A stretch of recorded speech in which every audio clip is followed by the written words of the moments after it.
And welcome back to the Cardinals Nest here on HBC Channel 25. Dean Beckman joined by Donny Nadeau, the Sports Information Director for St. Mary's University. We are here to talk St. Mary's University athletics. And Donny, a little bit later on in the interview segment, we're going to be discussing the softball program with head coach Jen Miller, and her junior third baseman Kellie Simons is going to be on the show today. And all of you just got back from a trip to California, so plenty to talk about. We now know sort of what the season is going to hold in store for Cardinals softball. Yeah, I think more than anything, a trip like that, it does answer a few of those questions that you have heading into a season. And it was nice for them to get outside and play 8 games in the in the sunshine rather than playing in the rack, which they've been practicing since the middle of February. So it was a good trip. We made it home safely, no airplane problems like a year ago. So it was a good trip, and I know that both Jen and Kellie will have some good stories for us.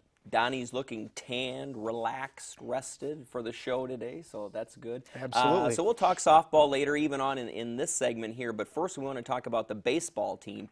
And Donnie, they're 7 games in already, the baseball team is, and for them, it's been an odd season, an odd start to the season, because they have a very, very low team batting average, yet they have more wins than losses, 4-3. Off to a great start for second-year head coach Nick Winicky. Yeah, it's really odd that if you told somebody that your team is batting 183 and you're 4-3, they'd never believe it. But I think what it does say is that the Cardinals are getting the job done in different ways. In the past, they've had to rely on their offense to kind of carry the load, and thus far this year, it's the pitchers that are really coming through. And I think that as they get ready for their trip to Phoenix, Arizona, I think that Coach Winicky obviously needs his offense to improve, but is certainly hoping that team ERA can stay down. It's below 2.5 right now, so if they can keep it below that, I think even a team batting average of 183 would suffice just fine. Right, and so that trip to Arizona this upcoming weekend, which we'll talk about in a little bit here, but even looking at some of their losses, their 3 losses, all very close games, and maybe the more telling one was that game against Winona State, a Division II school, a very good baseball program, and they hung right with the Warriors. It was at Lowry Field. It was 1-1 for a long time until the last inning when the Warriors broke out for a final 3-1 win. But I think that maybe that showed the Cardinals that they can play with anybody in Division III. Absolutely, and then again, it's another one of those that they got a great pitching performance, and they hung right with them. And they're going to be in a lot of low-scoring games, and I think that if your pitching can give you a chance to win, and Coach Winicky, when we have him on in a couple weeks, I'll guarantee you, he says it at least once. If our pitchers can keep us in a game, and we have put us in a position for a chance to win, they're going to pull out some games. And that was the difference last year, is they weren't able to come through with the big hit or the big pitching performance in games that they needed to have. And I think that this year he's getting some solid pitching from a number of different people, and hopefully the bats will heat up, and when they come back from their 7 games in Phoenix, we'll be talking about them being maybe 11 wins at that time. Right, well, Andrew Ruff, 1-1 on the season, but a 2.38 earned run average. He's really pitching well. Brett Ferschweiler getting in a lot of action. He's at a 3.52 ERA. So those have been, at least from an ERA standpoint, the team leaders. Yeah, and the nice thing for Coach Winicky is Teddy Van Rance, just a freshman pitcher from St. Paul, pitched their last game against Loras up in the Metrodome, a 3-1 win for St. Mary's, and so he's getting some solid performances from some younger guys as well. Casey Jacobson, coming out of the bullpen, picked up the save against Loras, and so he's getting some performance from some people that we've talked about before, Brett being one, David Dahlstrom being another, but also from some people who we haven't talked about, Andrew Ruff and Teddy Van Rance and Casey Jacobson. So I think they've got a good mix right now, in the bullpen and from their starters, and hopefully that'll continue. I think this, as we'll talk to Jen, I think that the trip to Phoenix will be a good chance for Coach Winicky and his team to see what they're like outside. All 7 of their games all six of the 7 besides the Winona State game have been in the Dome. So you get outside and the weather conditions are a little bit different. And the odd thing for Coach Winicky right now is he's going to Phoenix having already played 7 games. Usually when they take their spring trip, it's the start of their season. So I think this year they'll probably be doing a little more fine-tuning rather than experimenting and seeing what they've got. So I think it'll be a little bit different atmosphere in terms of lineup changes or anything like that, because I think Coach Winicky probably pretty much knows where he's at right now in terms of what his lineup is, who his starters are, who's coming out of the bullpen, things like that. So I think it'll be a little bit different when they head down to Phoenix this year. Yeah, and they've got Elmhurst, Oberlin College, Thomas College, and Williams College, who they'll be playing. Yeah, it'd be a lot of fun because the only team out of that whole group that they've played before is Elmhurst. Oberlin and Thomas they've never seen before, and Williams is one of the longest, oldest baseball programs in the history of Division III. They're 150 years old, so they've got a fine tradition, and it'll be fun to play some teams that you've never played before, and a couple of those schools are coming from out east, so it'll be, obviously will be interesting to see how the baseball is from an East Coast standpoint, and just it's always fun to play somebody you haven't played before. And I know when we talk to Jen and Kelly, they'll probably say the same thing. They get to play some teams that they haven't faced before, and that's always an interesting challenge. Right. Well, and the last time the Cardinals faced a team with the name of Thomas, they fared pretty well, winning against St. Thomas of the MIAC at the end of last season. And St. Thomas, of course, won the conference, and so yeah, won the conference and the national title. And the national title. We have a good thing going with Thomas, and it'll be a good trip for them. And I think the teams that they're playing are very good. I mean, Elmhurst is starting out their spring trip. That's really the start of their season. So a lot of these programs are just getting their seasons underway. So in that respect, having played 7 games before, including that tough one against Winona State, I think that we'll have maybe a little more confidence, maybe a little more momentum going into the spring trip than some of these other teams. But you still got to, as they say, step between the lines and play the game. So it'll be a good trip. And we mentioned the slow start hitting-wise for the Cardinals. Of the regular performers, Chris Bogey batting .263, so really he's the team leader. The two big surprises, clearly, Zach Olberding and Kyle Ryan. Olberding at 200, Ryan below the Mendoza line at 130 on the season. Yeah, so obviously that's those going two. to pick up. Those two. You need to get good offensive production from those two. Zach being an all-conference performer a year ago, and Kyle being a 4-year starter, and really the igniter of that offense. I don't think Coach Winicky's too worried about those two. They're going to heat up, and they're going to do the job. But more importantly, you look at it the other way. Kyle's playing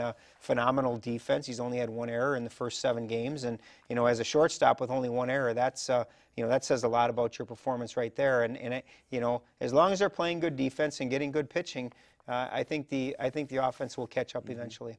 All right. Again, we'll get to softball a little bit later on in the program. I want to talk now track and field. The indoor season concluded with Andrew Brugan, one of the athletes for St. Mary's, going to the National Indoor Championships for Division III.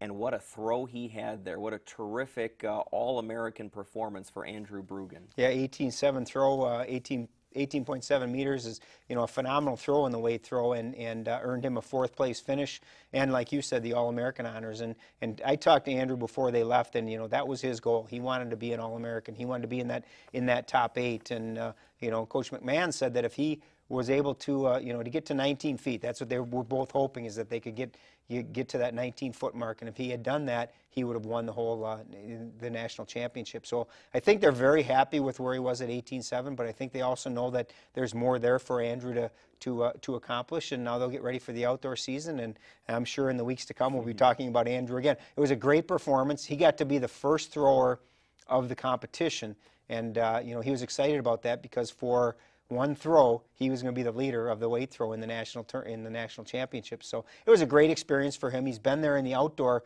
national championships before, but never in the indoor. And for him to come home as an All-American it's a great tribute to him, and it's a great tribute for St. Mary's. He's our first male automatic qualifier in the track and field for the national championships, and to come home with an All-American honor, that's a pretty impressive deal. Well, may the wind be at his back in the outdoor, because that's starting now. For St. Mary's. So tell us kind of what their schedule looks like, which concludes with the MIAC Championships at the brand new St. Mary's Outdoor Track Complex. Yeah, they'll get going in early April, and I know that as Coach McMahon said when we've had him on this show before, it really is just one long season. You have the indoor season, maybe a little bit of a break, and then you have the outdoor season. It just all runs into one, and he's excited. I think he's excited about the whole season, but I think more importantly, he's excited about that MIAC Championships being here on at our place, and have a little bit of a home field advantage, so to speak. And we had some great performances in the indoor season, and he's looking forward to that just continuing as they head into the outdoor season.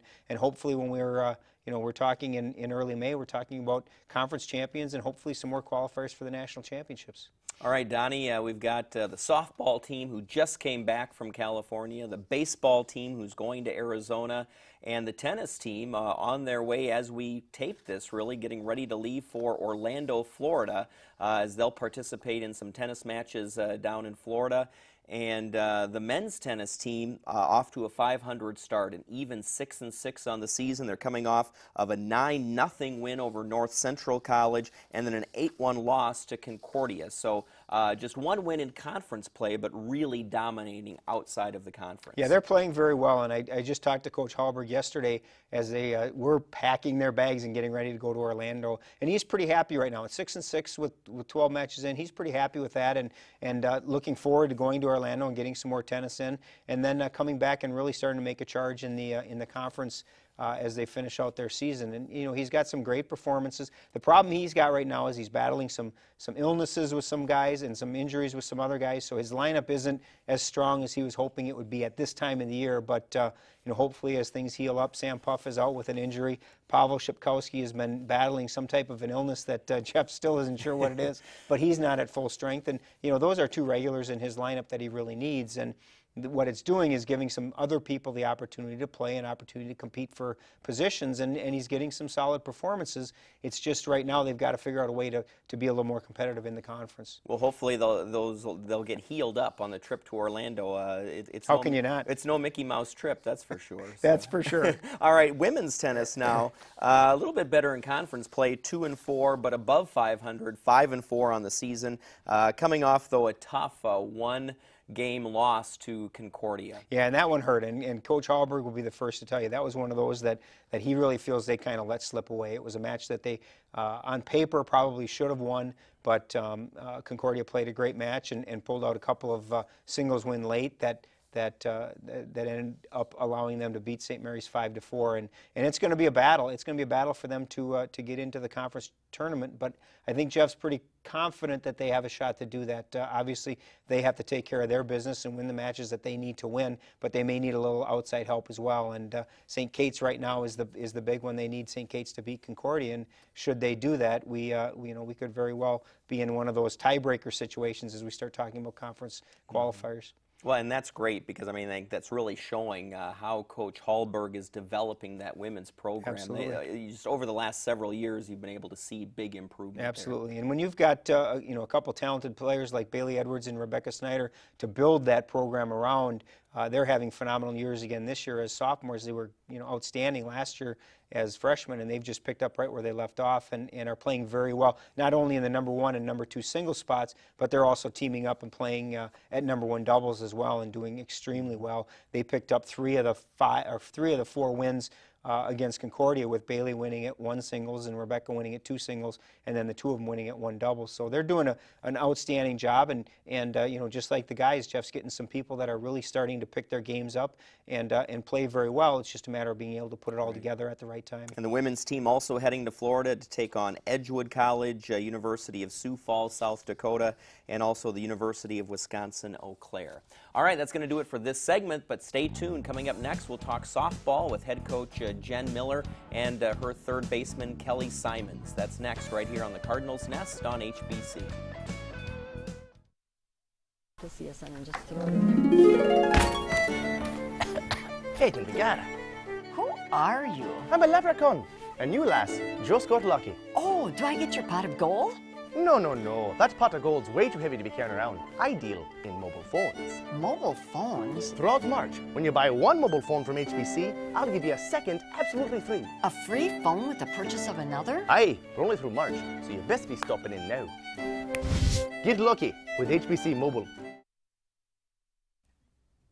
And we're back here on the Cardinals Nest on HBC Channel 25. Dean Beckman, Donny Nadeau, the Sports Information Director, joined now by Jen Miller, the head coach for the softball team, and Kellie Simons, a junior and the third baseman for the Cardinals. Welcome, Jen and Kelly. Thanks so much for being on. Jen, you're old hat at this, so we're going to go to Kelly first. All right. Kelly, Man. tell us a little bit just about yourself, where you're from, what high school you played for, how you got started in the game of softball originally, and how you landed at St. Mary's and what you're majoring in. A lot of questions, if you can remember all of those. Well, my name's Kelly, and I'm from Richfield, Minnesota, and I played for Richfield High School. I started playing softball when I was really little. My dad got me into the sport, and then I ended up coming to St. Mary's. I knew some people that played here already, and then meeting with Jen and Carolyn, I really liked the school. So now I'm going here. I'm a junior, and I'm a math major. All right. I heard you were good at math, so I thought that might have been coming, so that's great. Yep. Now, Kelly, disappointment. You're batting below 500 on the season, but just below 500 at 458. You have to be pleased, at least individually, with the start that you have had. Yeah, I mean, I'm enjoying hitting the ball a lot and everything right now, and hopefully I can keep it going throughout the season. All right. Well, Jen, I know probably part of what you're thinking is I wish the rest of the team would follow suit, but you're just getting back from the start of the season, your very first games out in Orange, California. And what was your overall take? Obviously, the batting average lower as a team than what you want it to be, but overall, you played some ranked competition, at least 2 ranked teams out there, coming away with a 3-5 record. You won 3 of the first 4, and then ended up on a losing streak. So tell us your overall thoughts of the trip. Sure. We go out to California and play some good competition, which we faced when we were out there. Our bats started out hot. And then as we picked up throughout the 8 games, they kind of settled a little bit. But going out on your spring trip, you're just looking to play good competition, try to find out maybe what your starting lineup will look like.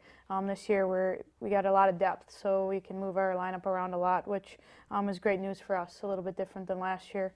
But overall, the trip went well. I think we found out a couple returners who can step up and a couple freshmen who came off the trip well. So we're looking at starting off with Winona State tomorrow, homestand.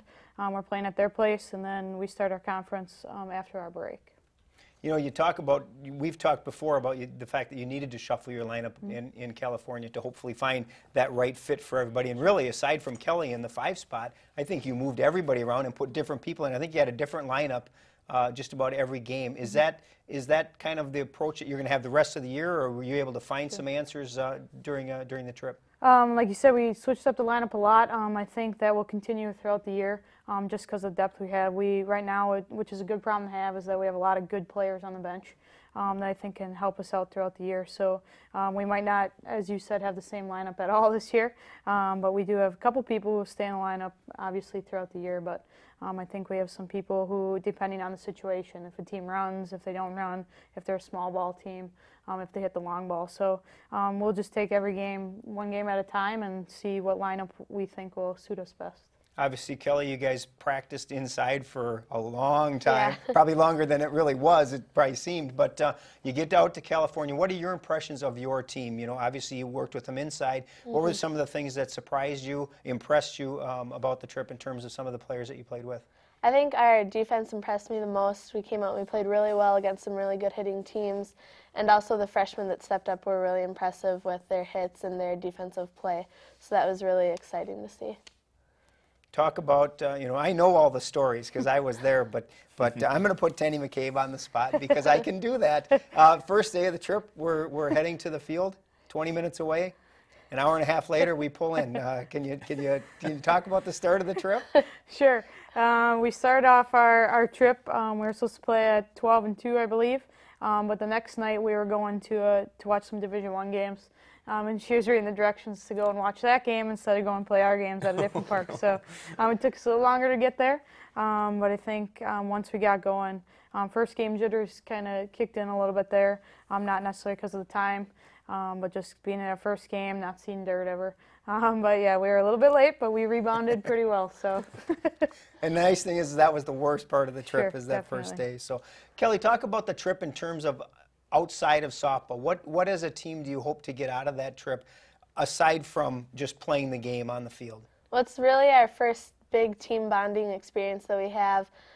So just being in the hotel, being with the girls basically 24/7, getting to know a lot of the freshmen a lot better, and our day off was a lot of fun too with team bonding, going to the beach, going shopping, so that was really enjoyable. Jen, interesting.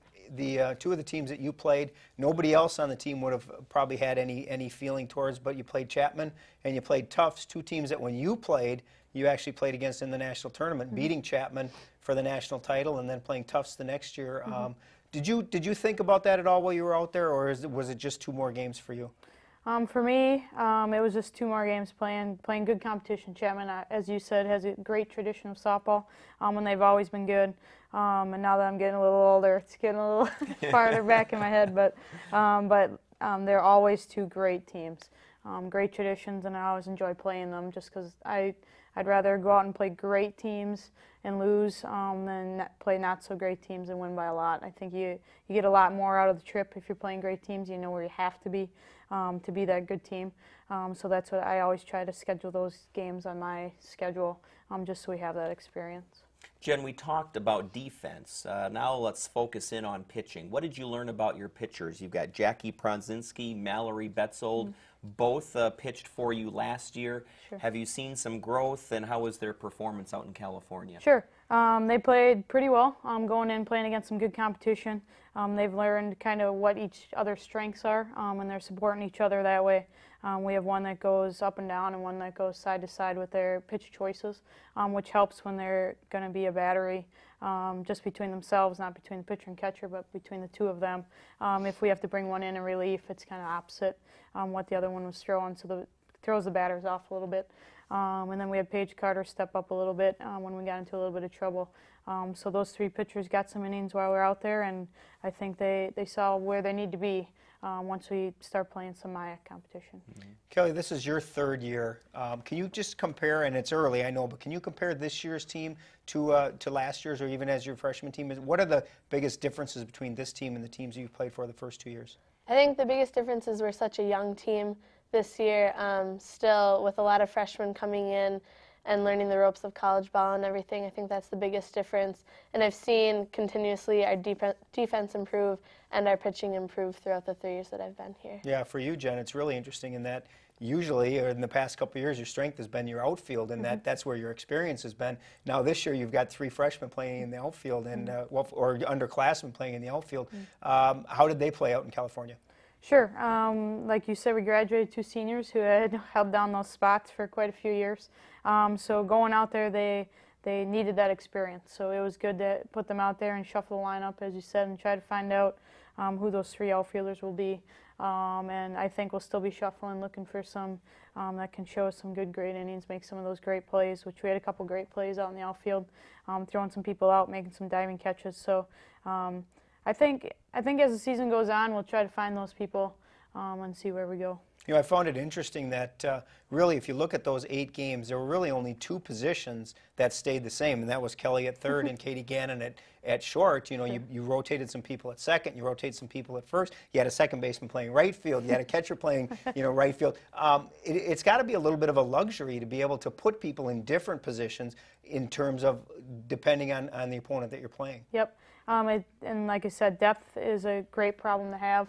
You have some great people sitting on the bench, and being able to adjust those positions and have some people be able to play multiple positions helps out just in who you're playing, to be able to shuffle some people around and know that you're going to be fine, know that they're going to make the plays, just like the other person that was in that position maybe a game ago.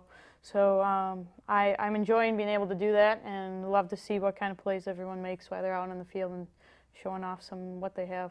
I'm interested in your thoughts on conference play coming up. Kelly, I know it had to hurt watching the MIAC tournament at St. Mary's last year without the Cardinals in it. So you had to sit and watch, and that could not have been pleasant. No, I mean, it wasn't at all. Hosting it, you want to be on there playing in front of your school and everything, but it really showed us the level of competition that we need to step our game up to this year so that we can make it to that MIAC tournament and compete against those teams and hopefully win it. And Jen, I'm sure that's one of the goals this year. And I remember when you were on the show last year, one of the things you said is, yeah, the games against St. Thomas and the traditional powerhouses are important.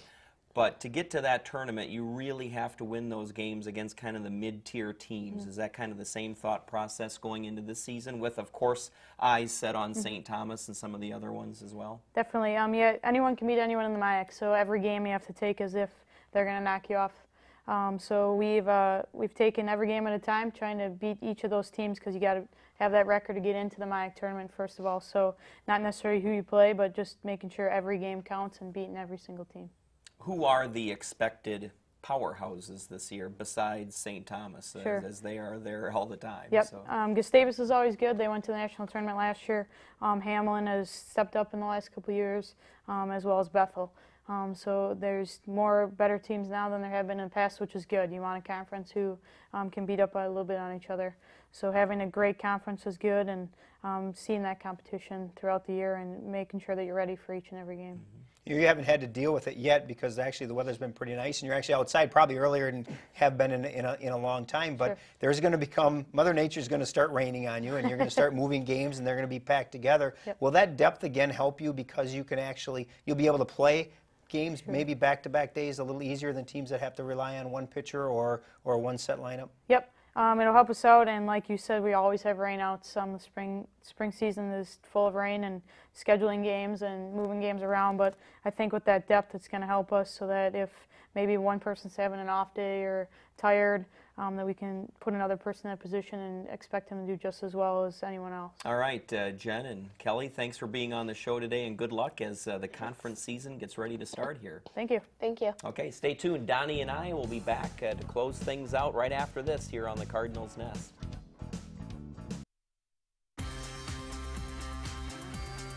With objects coming right out of the screen, so real. Prepared by Dr. Bryant to determine your ability to withstand shock. Carnival of Coming to get you, Barbara. Feed me!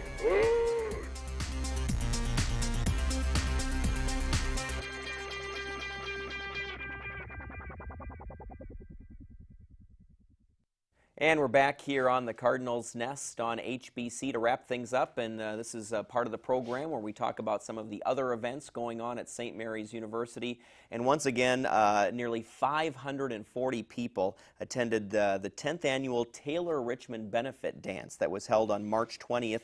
Proceeds from the dance and a silent auction. See if you can find Donnie in that picture anywhere.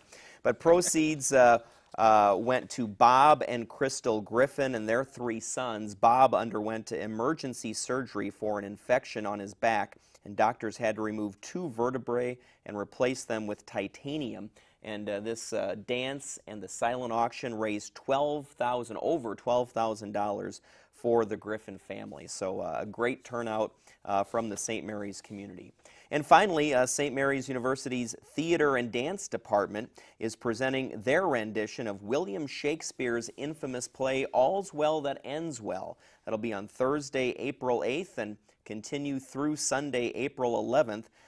The play is a lesson of love and social class. It'll begin at 7:30 p.m. the 8th through the 10th, and then 3 p.m. on April 11th, and that'll be at the Page Theater, located in the SMU Performance Center, and there you can see where you can get tickets for that performance of All's Well That Ends Well. And finally, St. Mary's is also hosting 3 Learn to Lead camps called Embark. They'll be June 17th through the 24th for girls entering grades 5 through 10 in the fall, and June 20th and 24th for girls entering grades 8 through 10. And the cost for that program, $240.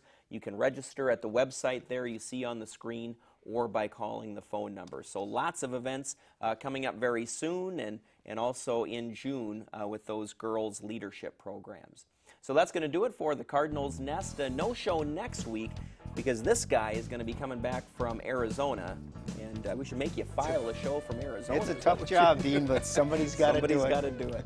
All right, thanks for watching the Cardinals Nest right here on HBC Channel 25.